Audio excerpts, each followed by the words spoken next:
Well, please find your seats again.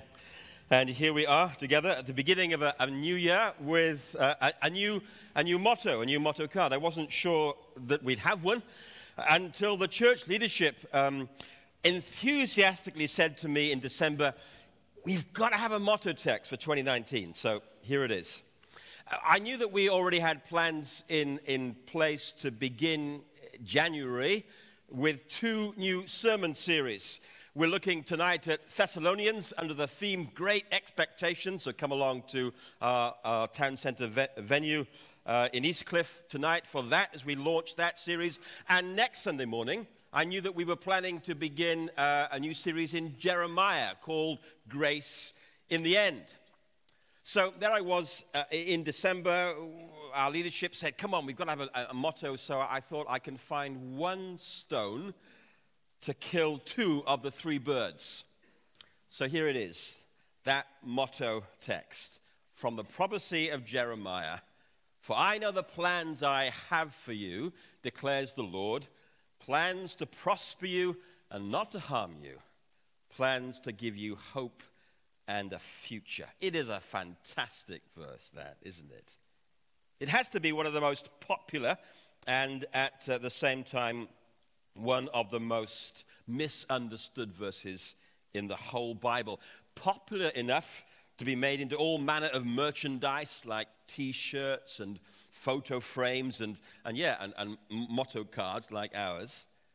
But misunderstood enough to become for many people all about them and their plans. Here's the job I want. This is the woman, the man I want. This is the house I want. The school I want for my kids. This is my next car. Those are my plans. And so now God declares them. And when we read the verse in that way, we've turned it into a kind of spiritual paracetamol, a kind of painkiller. God says it'll be all right in the end. Now, folks, that is wonderfully true. It will be all right in the end, but not without a lot of blood, sweat, and tears in between. For the original meaning of this well-worn verse does not intend to make my self-fulfillment the goal of life. Our verse does not put me at the center of the universe. This is a verse which puts God at the center. That is what is so good about the sermon slide you can see on the screen. Because there we are, me and you, standing small in a vast universe. And the amazing truth is that the God who created the vastness of the galaxies knows and loves and has plans for us. Literally, in the Hebrew of our motto text, God has thoughts towards you. Isn't that amazing? Thoughts. More than plans, but thoughts, actual thoughts towards you. Yes, we are small, but we are not alone in the universe. Our lives do matter. We are in the hands of the God who holds both the tiny subatomic particles of matter together with the 2 trillion galaxies of interstellar space. Now, of course, that space image is very much on trend right now. We are launching the motto for 2019 at the very same time that China has landed the first ever lunar module on the dark side of the moon. There it is, the far side of the moon. And just as NASA's New Horizon probe has sent back those remarkable images of an object they're calling the snowman from the very edge of our solar system, 6.5 billion kilometers away. See, what we're looking at in the next slide is the glow of the Milky Way galaxy. The galaxy which contains our solar system. No wonder Isaiah the prophet, you remember how Isaiah the prophet says as he peers into the night sky, lift up your eyes and see who created these. He who brings out their host by number, calling them each by name. So come back to our motto, eh? What's the key message of our 2019 motto? It's about God's plans for us, not ours. For the most important thing is not that we know the plans God has for us, but that God does. And he does. I know the plans I have for you, declares the Lord. You see, it's not my job, it's not your job to create our own plans and in effect say, Lord, please bless these plans. If we really take our motto text seriously and on board, we go to God and we say, Lord, I am so glad that you have got plans for me. Now show me what they are. The life purpose of the Christian is to live with the confidence that God knows the plans he has for us. And here's my last sort of introductory point, my last practice swing off the tee. This is a motto for a group of people, for a community, for a nation, originally intended for the southern state of Judah. Now, read it as a commentary just about God's plans for individuals, and we rob the verse of its power. So will you bear in mind, as we make our way through the meaning of the text, that this is a glorious promise of a plan for a whole people? It isn't just something that we can use, as we could do and ought to, as a bookmark, or that we pin somewhere on a wall at home, maybe, and say, hey, this is for me. This is mine.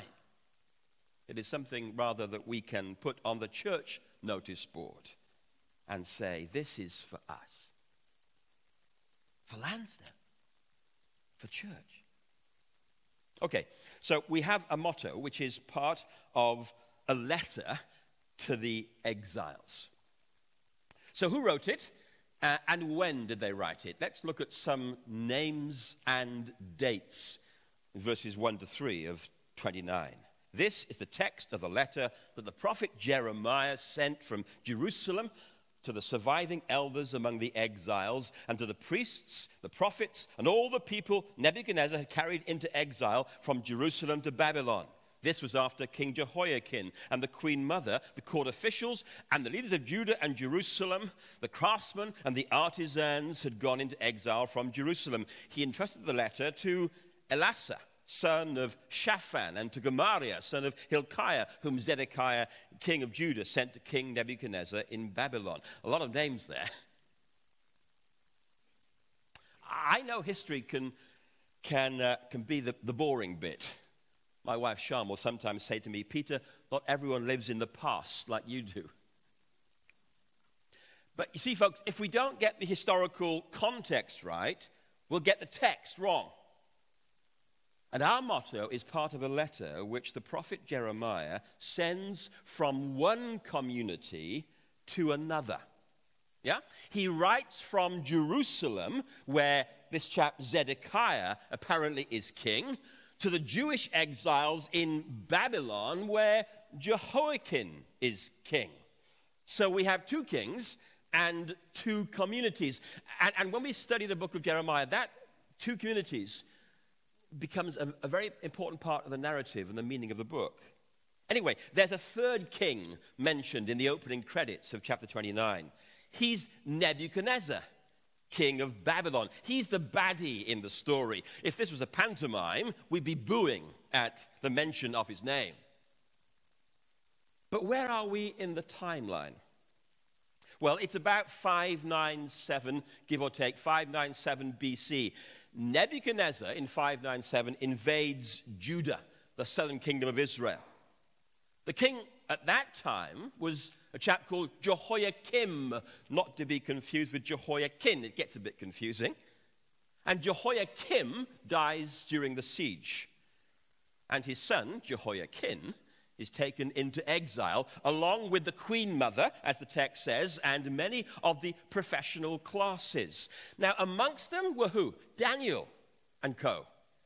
Daniel and his mates are among this group who are rounded up into cattle carts and thrown into the internment camps of Babylon. Meanwhile, back in Jerusalem, Nebuchadnezzar, appoints Zedekiah as a puppet. But against the advice of Jeremiah, our prophet, Zedekiah rebels. He rebels against his overlord, Nebuchadnezzar, at which point the judgment which Jeremiah had for so long prophesied, but which was laughed out of the royal Jewish court, that all comes terribly, terribly true.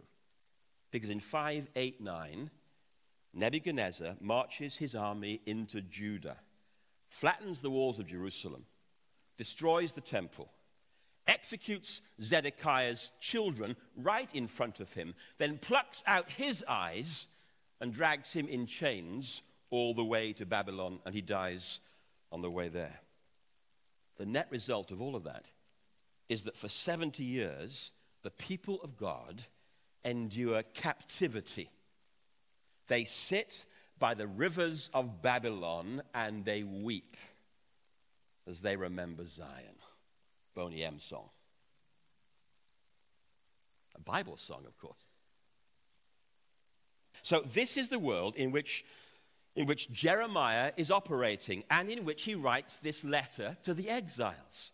So at some point between the first deportation of the Jews in 597, when Nebuchadnezzar invades with his Babylonian army, and then the total destruction of the city of Jerusalem in 589, he pens this letter and sends it in a diplomatic bag from one community to this exiled community. And the reason why he writes, of course, is to give perspective to these exiles. There they were in the concentration camps of Babylon, asking, where is our God? What has happened to the plans and purposes of God for us, his people? And how do we live as the people of God in this strange land, among a majority culture who don't share our faith and our vision of the world? And those, in essence, are the two crucial questions that lie within the very heart of the narrative of the whole prophecy of Jeremiah. Where is God, and how do we live for God in a strange land? They are questions, aren't they, about religious identity in a secular society.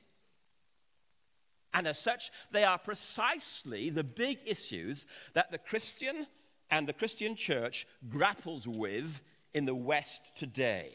You grapple with them, don't you? In your communities, in your workplaces, in your family lives. Where is God in our culture, and how do we live for God in this culture?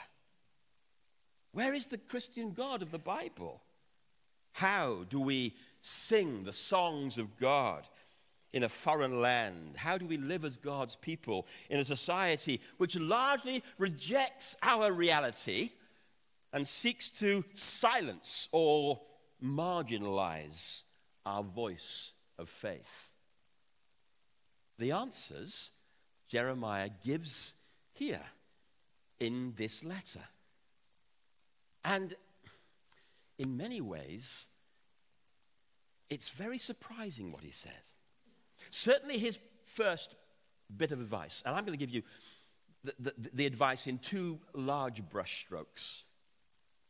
Firstly, Jeremiah says, settle down. Settle down. Look at the text, verse 4. This is what the Lord Almighty, the God of Israel, says to all those I carried into exile from Jerusalem to Babylon.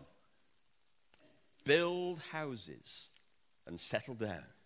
Plant gardens and eat what they produce. Marry and have sons and daughters. Find wives for your sons and give your daughters in marriage, so that they too may have sons and daughters. Increase in number there. Do not decrease. Build, plant, marry. Seek the welfare of the city. Verse 7. Seek the peace and prosperity of the city to which I've carried you in exile. Do you get it? Settle down. You understand, don't you, why this would have been shocking advice to those exiles by the rivers of Babylon? As far as they were concerned, their future and their hopes did not lie in the chains of Babylon, but in Jerusalem, even though it was ruined. That was home for them, not this pagan land reigning with gods. So this call from the prophet Jeremiah to invest in property, to set up businesses, to have children and grandchildren, to become fully involved in the community life of this anti-Jehovah culture, that was deeply unsettling for them. Because Jerusalem was their real home. And they had been reliably informed by other prophets in their exiled community that their captivity would soon be over. They'd be back home soon. So what was the point of starting a family, of building a home or business if that was the case? Do you see how verse 8 of our passage implies that Jeremiah was not the only prophet in town? Verse 8. Yes, this is what the Lord Almighty, the God of Israel, says. Do not let the prophets and diviners among you deceive you. Do not listen to the dreams you encourage them to have. They are prophesying lies in my name. I have not sent them, declares the Lord. Jeremiah's then was not the only prophetic voice around the place. So what were these deceptive dreams being peddled? Well, if you just look back a chapter 28, beginning of the chapter there, you hear Jeremiah recounting one of those prophecies, the prophecy of this character called Azur. Look at it, chapter 28, verse 1. In the 5th month of that same year, the 4th year, early in the reign of Zedekiah, king of Judah, the prophet Hananiah, son of Azur, who was from Gibeon, said to me in the house of the Lord, in the presence of the priests and all the people, this is what the Lord Almighty, the God of Israel, says. I will break the yoke of the king of Babylon.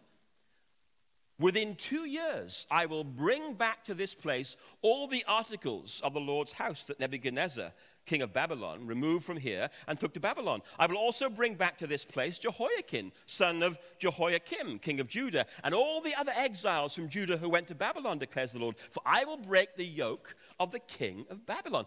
That kind of prophecy from Hananiah was one of the prophecies that was going on, probably in both communities. The sort of false message that was being peddled by Jewish prophets of the day. And of course, it was a very attractive message, wasn't it? It'll all be over quickly. You'll soon have your monarchy back, your temple back, your land and your old jobs back. Old-time religion is going to return. It is easy to be a prophet of God if that's your theme tune. Everyone likes their ears tickled with that kind of soft message. But Jeremiah says, hey, don't believe the ear ticklers. Don't be fooled by such religious fantasy and escapism, by those who are saying peace, peace, when there is no peace. That's a false hope. The truth is, says Jeremiah the prophet, the truth is that the old order is not coming back. That judgment is in fact going to last not just for 2, but for 70 years. So settle down. Make the most of it. Settle down. You are going to be here for the long haul, as we say. Now, this is the point at which I think, in terms of application, today, we move towards one of the big ones from our motto as we project into 2019. Jeremiah is not saying to us at Lansdowne, suck it up, endure it to the best of your ability. No, he's saying, embrace the reality positively. For this whole exile thing is no accident. The circumstances, the culture, the context is exactly where God has called you to be. And it's there, in the most unlikely situation, that you can confidently live out your faith and make a difference where you are. In other words, there is meaning in the waiting. Or to put it in a phrase, embrace the present. Embrace it. See it all, not as some big mistake, but as the God-shaped and God-directed mission of your life. A life in which you can get to know God better and serve his purposes in the world. Now, I say all of that because that's exactly what Jeremiah says to this community. This is what the Almighty, the God of Israel, says to all those I carried into exile from Jerusalem to Babylon. Hear the inner meaning of that text. All those I carried in to exile from Jerusalem to Babylon. So this exile was something that God had brought about and was therefore in control of. God had sent them into exile. It wasn't only the army of Nebuchadnezzar which was responsible for the invasion and deportation of God's people. No, this was the Lord of hosts, the Lord of the armies of heaven, the Lord Almighty, the God of the much more powerful armies of heaven. God hadn't abandoned them or been defeated by the gods of Babylon. I know the plans I have for you, declares the Lord. An exile was very much part of that plan. Now, listen, I am far from saying that makes our exiles easy to bear. That your suffering in 2019, that your difficult circumstances, your broken relationships, your problematic marriage, your frustrated singleness, your disappointed hopes, your shattered dreams are kind of airbrushed away easily. No, this is a call to look reality in the face and yet to embrace it. You get it? To embrace it. With all of its mess, all of its complications. To say to all of that, God is in this. And he has plans and purposes for me, for us, right here, right now. And I think I say that specifically upon reflection as to our current situation as a church. The delay to our building project, this feeling of exile, of wanting to return home, it's got to be seen in the same way. We must embrace the reality of the present, not as a design fault in God's plan, but as an integral part of it.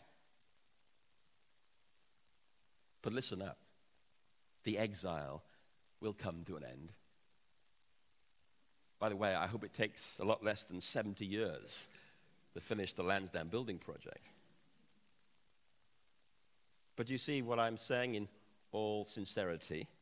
We are called to use whatever length of time it takes constructively to embrace the present. For these, my friends, are not wasted months. They are filled with opportunities. The exiles in Babylon had to learn the same thing. There is a divine purpose to all these obstacles, delays, and frustrations. Not that we necessarily discover their purpose straight away, but we trust. We trust. More than that, we get on with it. We make the most of our situations, our marriage, our career. We don't escape. We engage. We don't live in the future, but in the present. Folks, we stop waiting for tomorrow to come. God calls us to live for him in the now, in this moment, this day, this week, this month, this year, to build, to plant, to eat, to marry. Because we're realists. But also because we are missionaries. Missionaries on the front line. Isn't that the implication of Jeremiah's advice to these exiles there in verse 7? Also, seek the peace and prosperity of the city to which I have carried you into exile. Notice again that theme. God says, I have carried you into exile. Now, seek the peace and prosperity, the welfare of this city that you're settling down in. Be a missionary on the front line.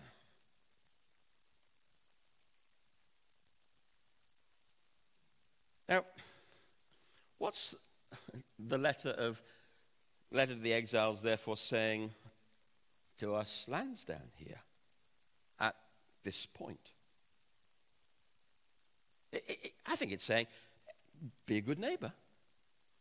Be a good citizen. Play a full and active role in the conurbation of Christchurch, Bournemouth and Poole.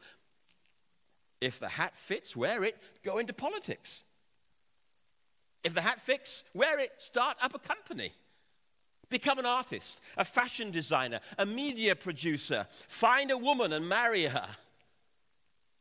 Buy a house and join the allotment society or the tennis club. Live on the front line as a missionary, because we do it all with a sense of our calling and identity as followers of Jesus. We're not to live in a holy huddle, in other words. We are to love the city. We are to win the town for Christ. We're to be salt and light. You get that, don't you? You get that? Daniel got that. Daniel and his mates. Daniel not only survived in the Babylonian culture of Nebuchadnezzar, he thrived in it. He became one of the most influential voices in the entire empire for a generation. And all without compromise. All without compromise. It is possible, you see, to dare to be a Daniel. To live with impact in the now for the kingdom and glory of God. So, Lansdowne, settle down. Be realists. Be missionaries. And perhaps most shocking of all for these exiles, be prayers. What does the prophet say? Pray to the Lord for Babylon. Because if it prospers, you too will prosper. Pray for Babylon. Pray for its people, its prosperity, its blessing. Now, it was one thing to be told by Jeremiah the prophet to marry, to transact business, to have children and grandchildren. It was something else to be told to pray for your Babylonian neighbors, that they would do well, that their businesses would prosper. After all, these were the very people who had invaded Judah, destroyed their villages, raped their wives, trafficked their children. Pray for them, Jeremiah? I want to kill them, not pray for them. We're good Jews. We are to pray for the peace of Jerusalem, not for the peace of Babylon. They are our enemies. Hey, that is a big lesson with many aspects to it. And the Lord Jesus will teach that lesson many generations later, won't he? Love your enemies and pray for those who persecute you. My friends, if you have been a genuine follower of Jesus Christ for any length of time, you will recognize the wisdom of that. But you'll also know it's a really, really tough thing to do. Nonetheless, the best way to handle those who make life difficult is to pray for them. Listen, it may not change them, but it'll change you. Because you can't truly bring someone to God in prayer without seeing that person differently. When we go to God, really go to God in honest, painful prayer, we discover that people are much more than opponents to be overcome or to be avoided. I don't know whether you've ever discovered this yet in your prayer life, that when we ask God to do something for us, he generally wants to do something in us.